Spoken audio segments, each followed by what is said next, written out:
Precisamos falar sobre a China. A China e seu imperialismo e sua interferência na política de vários países, inclusive do Brasil. Se quer saber mais, assista esse vídeo, mas eu lhe peço, curta, comente. Se você não é inscrito, se inscreva, compartilhe. Siga-nos nas redes sociais, Spotify, Facebook, tudo quanto é rede social nós estamos. Aperte o sininho para receber as notificações. YouTube, você sabe como é. Muitas vezes você está inscrito e não recebe as notificações, por isso é importante apertar o sininho. Convergência S está só começando.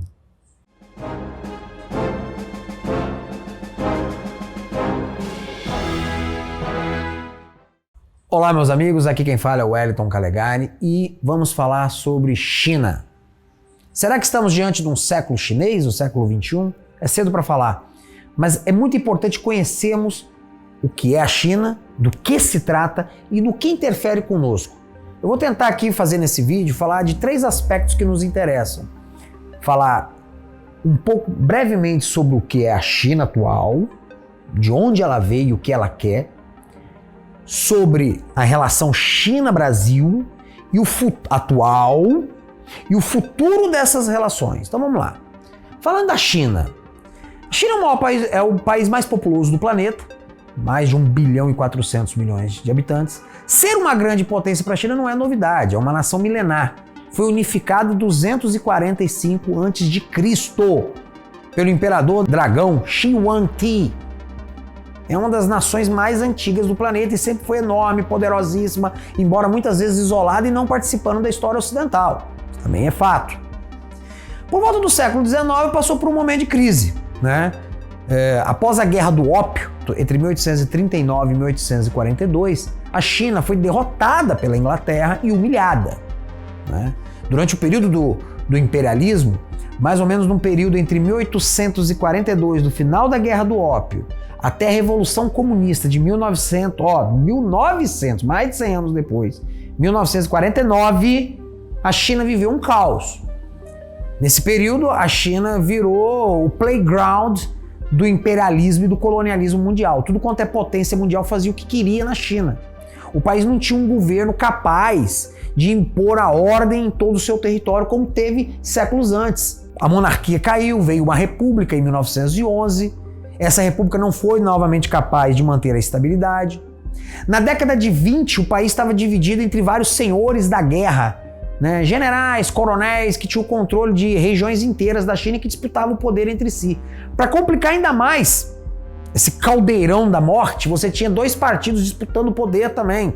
Um era o Partido Nacionalista Chinês, Kuomintang, chefiado por Chiang Kai-shek, e o outro era o Partido Comunista Chinês, chefiado por Mao Tse-tung, apoiado pela Internacional Comunista. Aproveitando-se dessa fraqueza e dessas disputas internas, o Japão, com seu feroz imperialismo, atacou a China por várias vezes, culminando na Segunda Guerra Sino-Japonesa, a partir de 1937. Não vou nem falar aqui dos horrores que o Japão cometeu na China. Digo para vocês que são de deixar Hitler de queixo caído, tá? Então a China sofreu muito nas mãos das potências estrangeiras. Isso, sem dúvida, ficou gravado na memória deles. Acabada a Segunda Guerra Mundial, o Japão tomou 2 bombas nucleares na cara, a Coreia foi dividida e a China continuou indo em guerra. Foi só em 1949 que os comunistas derrotaram os nacionalistas e assumiram o controle de quase todo o país. E criaram a República Popular da China. Eu falei quase todo, por quê? Uma pequena ilha ao sul da China, chamada por uns de Formosa, mas mais conhecida como Taiwan, continuou a ser governada pelo Kuomintang, pelo Partido Nacionalista Chinês. Essa ilha de Taiwan, o nome oficial dela é República da China.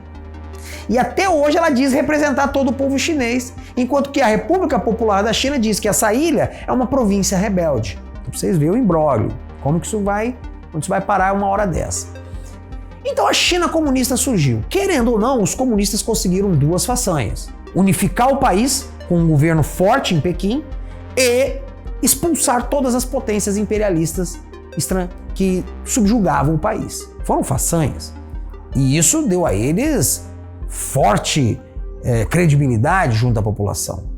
Mao Tse-tung governou o país de 49 a 76. Foi um tirano cruel, brutal e muito do incompetente. Milhões morreram de fome devido aos erros econômicos, devido ao socialismo, que nós sabemos ser uma forma completamente equivocada de gerir a economia. Houve o grande salto para frente, a revolução cultural, todas políticas desastrosas.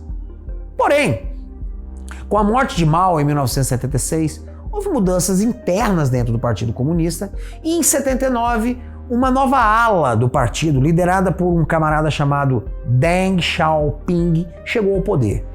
Aí as reformas foram feitas. A China decidiu o seguinte, vamos manter o sistema político comunista, de partido único, autoritário, totalitário, fechado, mas vamos adotar os mecanismos de livre mercado. E mais importante, vamos usar a pobreza do nosso povo como alavanca de desenvolvimento. Como assim? Vamos criar áreas próximas ao litoral para permitir que grandes empresas ocidentais venham, explorem essa mão de obra, usem os vastos recursos naturais do nosso país para exportar, para serem plataformas de exportação para os seus países de origem.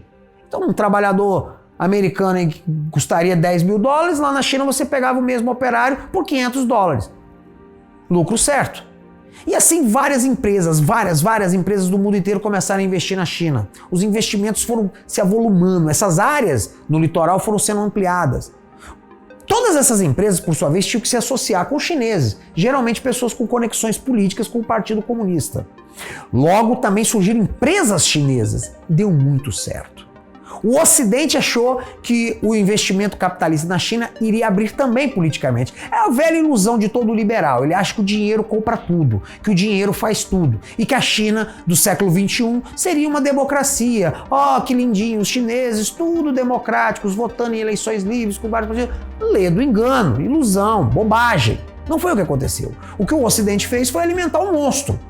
A China, que já era um monstro pobre, virou um monstro rico e poderoso. Ponto. Entre 1980 e 2010, a economia chinesa cresceu a uma taxa média de 11,5% ao ano. Tem noção do que é isso? Foram 30 anos de crescimento de 11,5%. O país saiu da 15ª para a 2ª posição entre as maiores economias do mundo. Dependendo da forma como você calcula o PIB, virou a primeira. A China já é a primeira economia do mundo, se você calcular na base do PPC.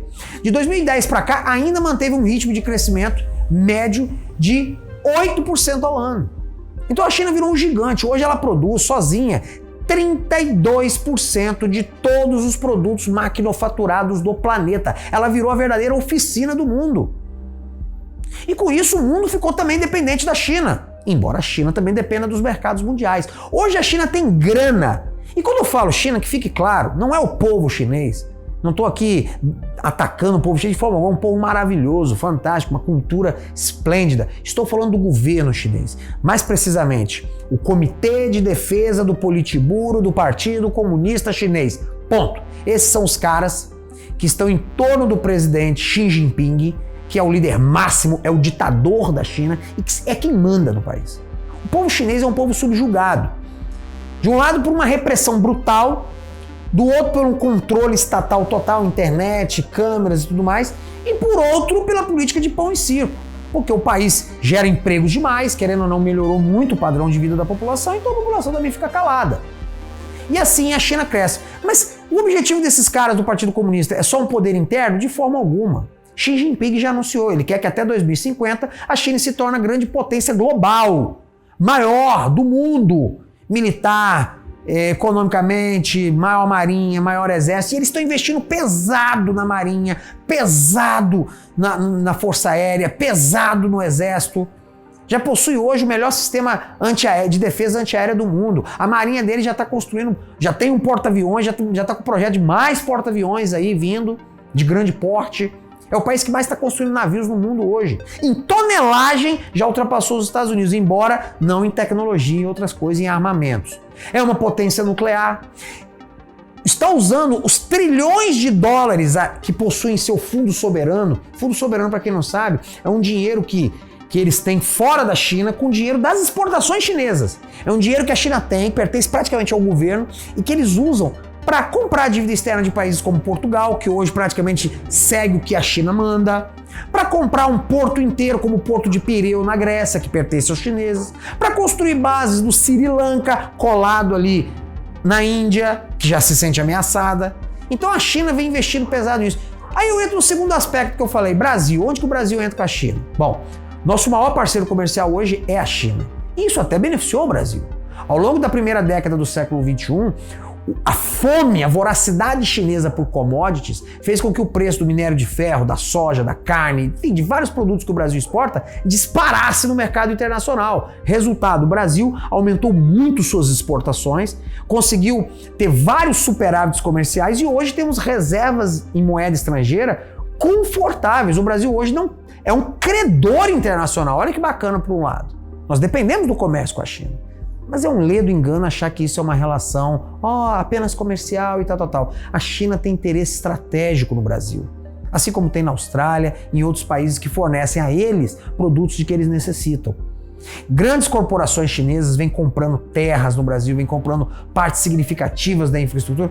Calegari, você vai me dizer, mas qual o problema? Empresas americanas sempre fizeram isso, empresas francesas. O problema é que empresas privadas são uma coisa. Na China, nenhuma empresa é realmente privada. Todas as empresas chinesas são direta ou indiretamente controladas pela classe política chinesa.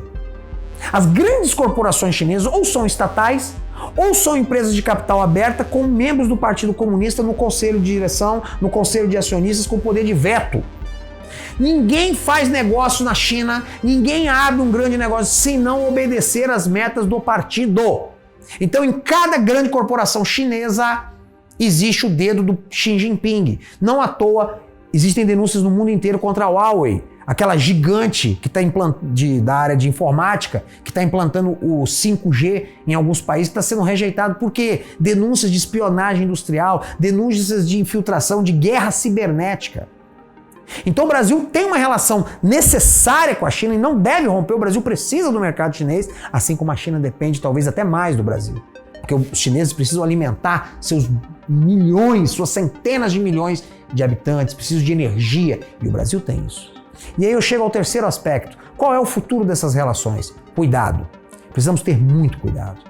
A eleição do presidente Bolsonaro mostrou uma vontade muito grande de uma vasta parcela da população brasileira de restaurar a soberania do Brasil. E quando eu falo restaurar, é dizer o seguinte, é querer que o Brasil não seja governado por tratados internacionais do qual o povo nada sabe, acordos feitos pela ONU, pela OMS, seja lá o que for, que mexem no nosso meio ambiente, que mexem na nossa segurança pública, que mexem no nosso dia a dia, na nossa vida. O povo brasileiro está cansado disso. Bolsonaro está tendo um problema danado para conseguir emplacar esse desejo do povo dentro de um sistema que, além de corrupto, é subserviente a esses interesses internacionais. E justamente nesse momento, a China surge com o interesse de colocar o Brasil sob sua asa. Vários políticos brasileiros são direta ou indiretamente controlados, marionetes de Pequim. Desde o Ciro Gomes, que é um esquerdista, que já na última eleição o próprio governo chinês disse que seria o seu candidato preferido à presidência.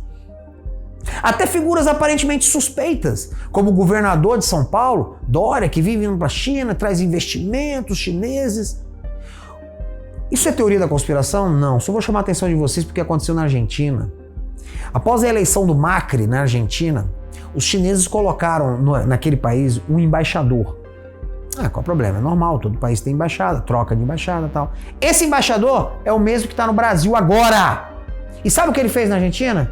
Conexões com governadores, parlamentares, empresários, donos de rede de televisão, de rádio. Existem denúncias das mais graves, das mais contundentes, de que dinheiro chinês financiou o peronismo argentino, ajudando a derrubar o presidente Macri, que obviamente também foi um incompetente, que ajudou em muito a sua própria queda. Não se iludam, o jogo da política mundial é pesado e não se resume à política externa, ela envolve política interna. O que está se assistindo no Brasil é uma preparação de um cenário de guerra que vai se desenrolar em 2022, nas eleições de Senado, Câmara dos Deputados. Tem candidato aí que claramente claramente possui ligações com interesses que não são interesses patrióticos. Você tem desde o apresentador global, ao governador calça apertada, ao príncipe da esquerda brasileira, o coronelão lá do Ceará. Mas não é só isso. Vocês têm que prestar atenção nos seus candidatos a deputado, a senador, a governador. De onde está vindo o dinheiro da campanha? E tem mais uma, eu sempre fui contra o fundo partidário. Eu acho um absurdo o dinheiro público jogado em campanha. Porém, já ouço agora algumas vozes favoráveis ao fim do fundo partidário. Agora, vozes que eram a favor do fundo agora estão contra. Por que será? Será que é porque talvez agora quebrando-se o fundo e permitindo-se que novamente empresas financiem, as empresas que vão financiar as candidaturas serão as empresas chinesas? De uma forma ainda mais escancarada do que já fazem?